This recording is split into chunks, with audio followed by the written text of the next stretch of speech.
Neste momento, eu quero vos trazer uma breve reflexão com respeito ao tema A Maravilhosa Graça.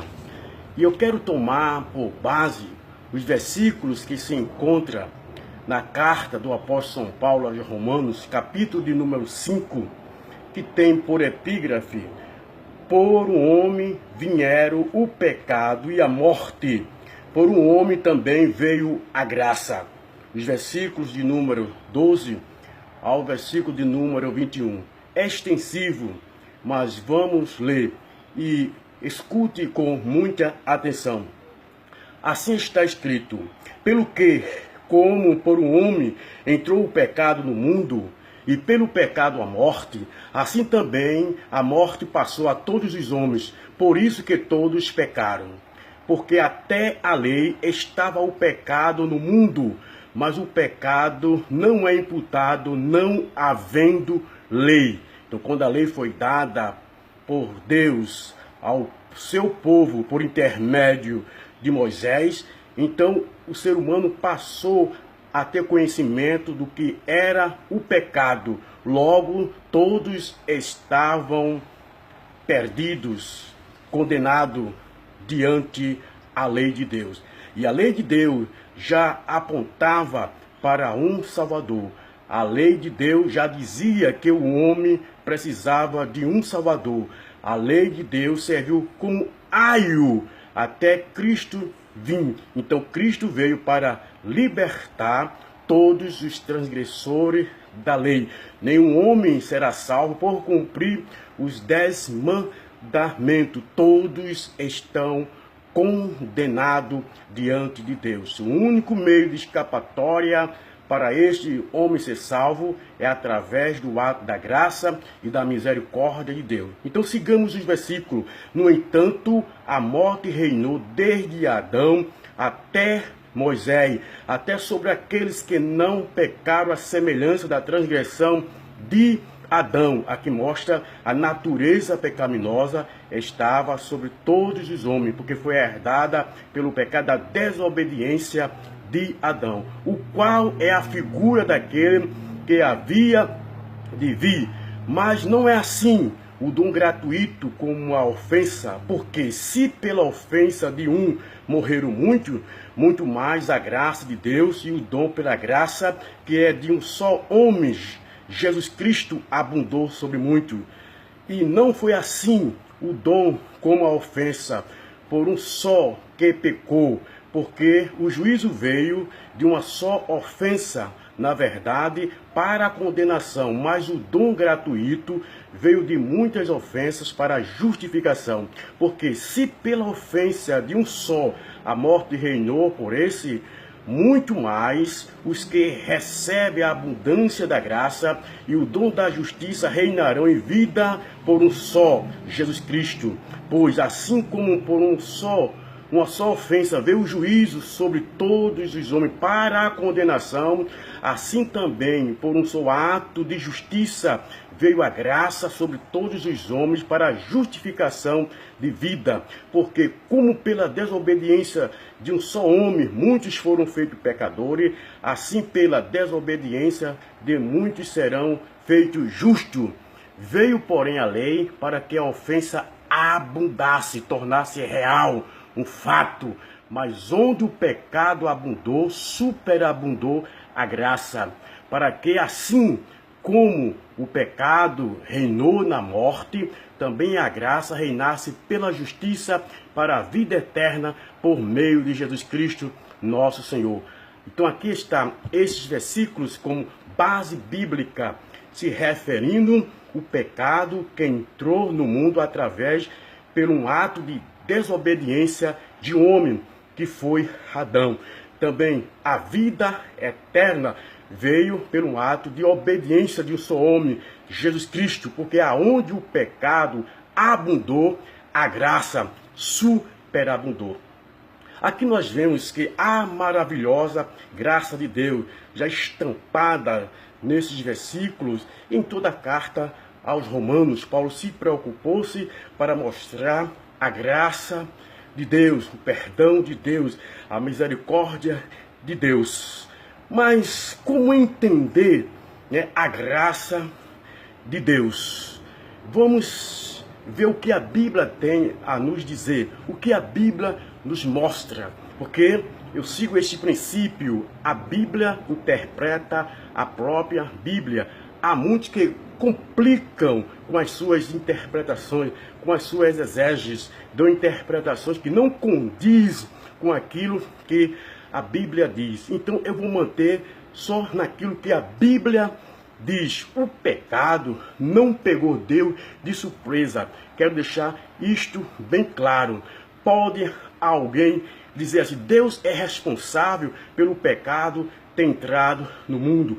De maneira alguma. Nós vemos na Bíblia, e isso deixa bem claro, que Deus criou o homem dotado de livre arbítrio de escolha, e os seres angelicais também, porque a Bíblia diz que o Cordeiro de Deus já havia sido morto desde a fundação do mundo. Então nós vemos que a queda do homem, né, não estava fora da presciência de Deus. Deus já previu que o homem iria usar desse livre-arbítrio, iria pecar. Por isso que a Bíblia já existe desde a fundação do mundo. Deus já tinha um plano para restaurar este homem. No entanto, o pecado não pegou Deus de surpresa. É isto que a Bíblia deixa bem claro. Então, nos seres angelicais também, Deus não foi pego de surpresa. Os seres angelicais também foram submetidos a um teste de obediência. Então, o pecado de Lucifer foi na esfera espiritual. O pecado de Adão e Eva foi na esfera material. Então, primeiro o pecado afetou, ou seja, o pecado de Lucifer afetou os seres angelicais, uma parte dos seres angelicais que aderiram à sua conspiração, que a Bíblia diz que é a terceira parte. Assim, Deus o expulsou do céu. E aquele que mantiveram a obediência, então, eles entraram para a eternidade de Deus. Porque Deus não deu outra oportunidade a Lucifer, nem os anjos que se rebelaram contra Deus? Porque Lucifer não foi induzido por ninguém a pecar. O pecado se originou-se dentro do seu coração. Então podemos dizer que ele cometeu um pecado mortal, um pecado imperdoável, porque ele atentou contra a santidade de Deus, a autoridade de Deus. Então, para ele e aqueles demônios que aderiram à sua rebelião, a graça de Deus não atingiu eles, como o escritor Hebreu diz que Jesus veio socorrer não aos anjos, mas a descendência de Abraão, ou seja, toda a humanidade. Então que fique bem claro aqui, o pecado não pegou Deus de surpresa. Então essa expressão que o apóstolo São Paulo diz: aonde abundou o pecado, a graça superabundou pelo ato da misericórdia de Deus. E nós vemos isso já assim, uma tipificação, uma simbologia. E quando Adão pecou, o que foi que Deus fez? Deus não colocou a cabeça nas mãos e disse: o que eu vou fazer agora? De maneira alguma. A Bíblia diz que Deus matou um animal. E se matou um animal, houve derramamento de sangue. E o que foi que Deus fez? Com a pele daquele animal, Deus fez vestimenta para aquele casal e o cobriu. O que significa aí? Que a justiça de Cristo foi imputada àquele casal. Já uma demonstração da graça de Deus, da misericórdia de Deus. O pecado iniciou, mas a graça superabundou. O homem tentou se justificar-se já através de folha, fizeram roupagens, tentando, esperavam ser aceitos por Deus, mas não foram aceitos por Deus, porque o único plano pelo qual Deus já tinha estabelecido na sua presciência era através do sacrifício, que o Cordeiro de Deus já havia sido morto desde a fundação do mundo. Então tinha que haver derramamento de sangue para que o homem fosse justificado, para que o homem fosse perdoado. Então aí nós vemos a maravilhosa graça de Deus. O pecado não pegou Deus de surpresa. Então, o pecado entrou no mundo por um ato de desobediência, todos pecaram.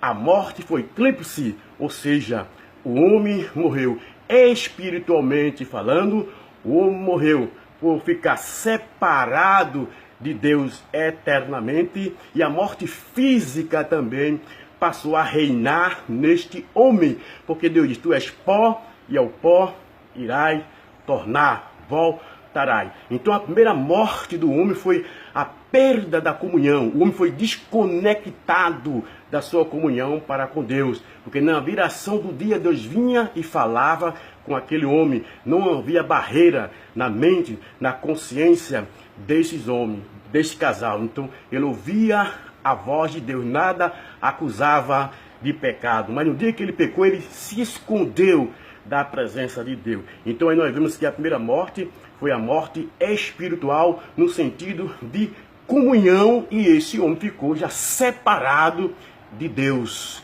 E a morte física veio posteriormente. Eles morreram e todos morrem. Mas graças a Deus, que pelo ato da obediência de nosso Senhor Jesus Cristo, que ele se ofereceu-se como um sacrifício único, expiatório, lá na cruz do Calvário, agora dá oportunidade a este homem também a voltar ao seu estado original e ter vida, e a vida reine em suas vidas através do sacrifício do nosso Senhor e Salvador Jesus Cristo. Assim como o pecado entrou no mundo pelo ato de desobediência do homem dotado do seu livre arbítrio, assim também o homem pode entrar para a vida eterna pelo ato de obediência, você aceitando Jesus Cristo como seu Salvador e como seu Senhor da sua vida. Não existe outro método pelo qual o homem possa voltar ao seu estado original e reatar a sua comunhão para com Deus, se não for através dos méritos de nosso Senhor e Salvador Jesus Cristo, porque Ele é a ponte, Ele é o mediador entre Deus e os homens. Só Jesus pode religar, reatar, conectar este homem com Deus. Por isso que a Bíblia chama maravilhosa graça, a graça de Deus. Aonde o pecado abundou, a graça superabundou. Ninguém merece um ato da misericórdia de Deus, porque Deus não criara o homem para morrer. Deus criou o homem para um propósito eterno, e o pecado não frustrou esse propósito de Deus na eternidade. Será executado, será restaurado através do sacrifício de nosso Senhor e Salvador Jesus Cristo. Então, fica esta breve reflexão da maravilhosa graça de Deus, que é o favor imerecido para com a humanidade. E nós vimos na expressão do apóstolo São João, capítulo 3, e versículo 16. Porque Deus amou o mundo de uma tal maneira que deu o seu Filho unigênito, para que todos, veja, todos aquele que nele crê, não pereça, mas tenha a vida eterna. Então, o caminho para a vida eterna, o caminho para a salvação está aberta. Cristo abriu lá na cruz do Calvário, dando acesso a este homem a voltar ao estado original, a entrar na presença de Deus. E o que você deve fazer, o que você precisa fazer é reconhecer que é um pecador e que não pode salvar-se a si mesmo pelos seus méritos, e reconhecer que são através dos méritos de nosso Senhor e Salvador Jesus Cristo, porque pela graça sois salvo por meio da fé. Isso não vem de vós, é dom de Deus, não vem das obras, para que ninguém se glorie. Enquanto você estiver com vida, esta graça está à sua disposição. Quem é a graça? O que é a graça? A graça não é um sentimento. A graça é a própria pessoa de nosso Senhor e Salvador Jesus Cristo. Como diz João 3,16, porque Deus amou o mundo de tal maneira que enviou o seu Filho unigênito, para que todo aquele que nele crê. Então nós vemos a graça de Deus é a própria pessoa de nosso Senhor e Salvador Jesus Cristo, reinando na vida desta pessoa que abre o seu coração e permite que ele entre e faça morada. Então esse homem passa a ter a comunhão com Deus através do Espírito Santo de Deus em sua vida. Então não deixe essa oportunidade passar, porque enquanto a vida, a esperança, depois da morte, segue-se o juízo de Deus para aqueles que escolheram com vida a viver a vida com Cristo ou a vida sem Cristo. Logo, você será responsável pelas suas decisões, porque todos irão comparecer diante o trono branco de Deus no juízo final. Então as suas consciências vão estar realmente ativas em todos os momentos que você teve para aceitar Jesus Cristo, serão lembrados. As suas próprias consciências irá lhe acusar, porque cada um de nós ou seja, aqueles que rejeitaram Jesus Cristo como Senhor, ele é personalidade única, assim como as digitais são únicas, você é uma personalidade única. E cada um de nós prestará conta. Para a igreja, o arrebatamento da igreja, que é o tribunal de Cristo, onde os cristãos irão ser galardoados pelo trabalho que eles prestaram no reino de Deus e entrarão nas bordas do Cordeiro. Então, no tribunal de Cristo, não vai haver condenação para aqueles que estiverem diante do tribunal de Cristo. Mas no juízo final, é o trono branco, aonde todos irão ressuscitar, irão se deparar mediante aquele que está sentado para julgar. E a Bíblia diz que Deus não leva em conta o tempo da ignorância do ser humano, mas anuncia agora a todos os homens e em todos os lugares que se arrependam, porque Deus tem determinado um dia em que há de julgar este mundo por meio de um varão. E disto deu prova ressuscitando dos mortos. Esse varão é Jesus Cristo. Então ele irá julgar este mundo, irá julgar os anjos, irá julgar os demônios, irá julgar o diabo, irá julgar o anticristo. E a Bíblia diz que todos aqueles que desprezaram Jesus Cristo como Senhor e Salvador serão lançados no lago de fogo. Isso é um ato da misericórdia de Deus para com aqueles que aceitaram Jesus Cristo, irão para o céu, estão aguardando o arrebatamento da igreja. E aqueles que o desprezaram, que o rejeitaram, eles irão para o lugar onde eles escolheram, que eles deixaram passar todas as oportunidades. Não há injustiça nenhuma da parte de Deus. Apenas a sentença será decretada para aqueles que já escolheram para onde queria ir, né? A Bíblia, a vontade de Deus é que ninguém se perca. Está bem claro aqui. A vontade de Deus é que todos venham ao pleno conhecimento da verdade. Agora, o homem que é dotado de livre-arbítrio será responsável pela sua condenação. Não tem que culpar ninguém, porque ele desprezou o período da graça, o período da misericórdia de Deus, enquanto eles estavam com vida. Então, neste momento, dê crédito à palavra de Deus, porque ela é digna de toda a aceitação. Jesus é a maravilhosa graça de Deus que veio a este mundo para salvar todos quanto estão perdidos. Só Ele é quem pode restaurar, só Ele é quem pode religar, só Ele é que pode conectar este homem com Deus. Não deixe esta oportunidade passar. Faça a sua decisão, aceitando Jesus como Salvador e Senhor da sua vida, e tome posse da vida eterna e da salvação eterna através de Cristo Jesus, nosso Senhor e Salvador.